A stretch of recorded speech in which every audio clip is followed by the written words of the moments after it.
All right, let's dive into anxiolytics, the drugs we use to treat anxiety. And listen, this isn't just about acing an exam. This is about keeping patients safe. Because as you're about to see, a tiny difference between two very similar drugs can literally be the difference between life and death. So check this out. It's a real head scratcher. You've got two drugs. They both hit the exact same target in the brain. Yet one of them can kill you in an overdose, while the other is, well, much, much safer. How on earth is that possible? Stick with me, because by the end of this, you'll know exactly why, and I guarantee you'll never get them confused again. Okay, so to get a handle on the drugs, we first have to understand the problem. And at its heart, you can actually boil down clinical anxiety to a simple, kind of broken equation happening in a very specific part of the brain. It really comes down to this. In the amygdala, that's the brain's fear center, the accelerator, which is glutamate, is pushed to the floor. And at the same time, the brake, GABA, is weak. Now, GABA is supposed to be the brain's main off switch. It works by opening up chloride channels, letting negative ions rush into a neuron, and making it harder to fire. It quiets everything down. But in anxiety, that braking system just isn't cutting it. So this gives us two clear game plans, right? We can either go in and directly strengthen that weak GABA brake. That's our fast-acting plan for acute, right-now situations. Or we can play the long game. We can work on restoring the brain's overall calming vibe using serotonin. That's a slower, more long-term strategy. Every single drug we talk about is going to fall into one of these two buckets. Let's start with strategy number 1, hitting that GABA brake directly. This brings us right back to our initial mystery, the two classes of drugs that act on the same receptor but have wildly different results. Okay, this is it. This is the whole shebang. On one side, you have benzodiazepines. They increase the frequency of that chloride channel opening. And here's the mnemonic you'll never forget. Benz, zoos, sounds like frequency. Got it? On the other side are the barbiturates. They increase the duration the channel stays open. Think, a barbit makes the channel stay open for a longer duration. Now, here is the absolutely lethal difference. Benzos are just GABA's little helpers. They need GABA to be there to do anything. But barbiturates, at high doses, they don't need GABA at all. They just kick the door open themselves and hold it open. There's no safety switch, and that is why they kill. Now, don't get me wrong, just because benzos are safer doesn't mean they're harmless, not by a long shot. They can cause anterograde amnesia, where you just stop making new memories. You mix them with alcohol or opioids, and you have a deadly recipe for respiratory depression. And if you stop them cold turkey, you're risking life-threatening seizures.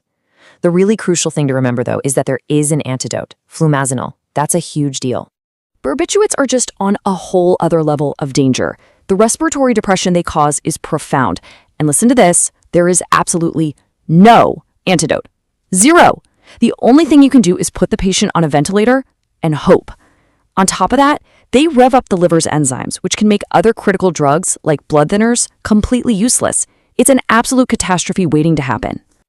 So that's how we handle the acute stuff. But for chronic anxiety, you can't just keep slamming on the GABA brake day in and day out. It's just not sustainable. So that brings us to strategy 2, restoring the brain's baseline and managing all those physical symptoms. For pretty much any chronic anxiety disorder, your first-line agents are going to be the SSRIs and SNRIs. How do they work? Well, they block the brain's little vacuum cleaners that suck up serotonin, and for SNRIs, norepinephrine too. This leaves more of those calming neurotransmitters hanging out in the synapse, which, over several weeks, helps reset the whole system to a calmer baseline. A few things you absolutely have to know about these. First, they are not fast. They take 2 to 6 weeks to really start working. You have to tell your patients that. Second, you have to watch out for serotonin syndrome. That's a medical emergency. Look for the triad: agitation, high fever, and muscle clonus. Third, sexual dysfunction is a really common side effect. And it's the #1 reason people just stop taking their meds. And finally, you never, ever stop these abruptly.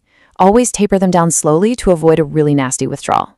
Then there's this interesting drug called buspirone. It's a bit of an outlier. It also works on serotonin, but in a totally different way.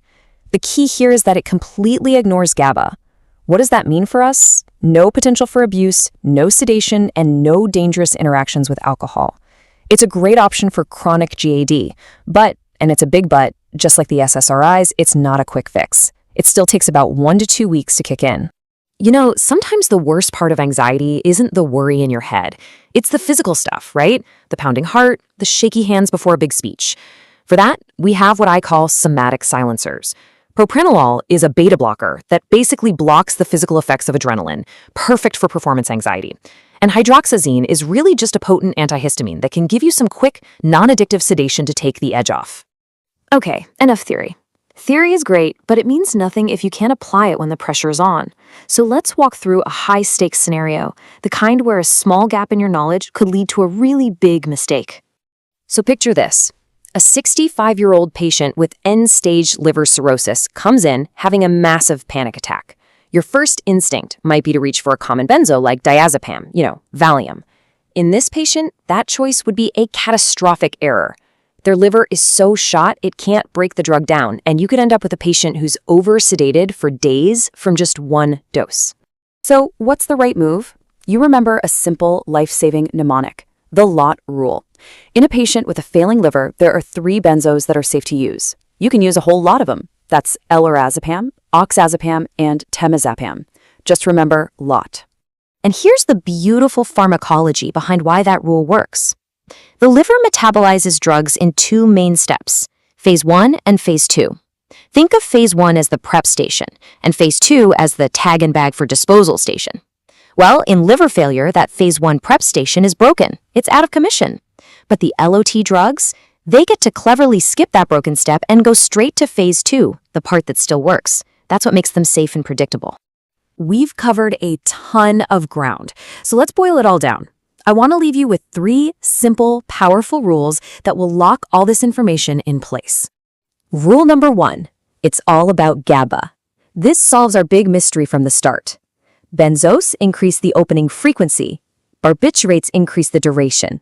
And barbiturates are lethal because at high doses, they don't need GABA anymore. They just go rogue and force the channel open. Rule number 2, the LOT rule. Please burn this one into your brain. In a patient with a bad liver, you can only trust the LOT benzos, lorazepam, oxazepam, and temazepam. They use a metabolic pathway that still works even when the liver doesn't. This is a non-negotiable safety pearl. And finally, rule number 3, match the drug to the timeline. Is this an acute crisis happening right now? You're reaching for the fast-acting stuff, like benzos, hydroxyzine, or propranolol. Is this a chronic, long-term battle? Then your foundation is the slow and steady meds, SSRIs, SNRIs, or buspirone. Right tool for the right job. All right, one last challenge to lock this all in. Your patient is on sertraline, an SSRI.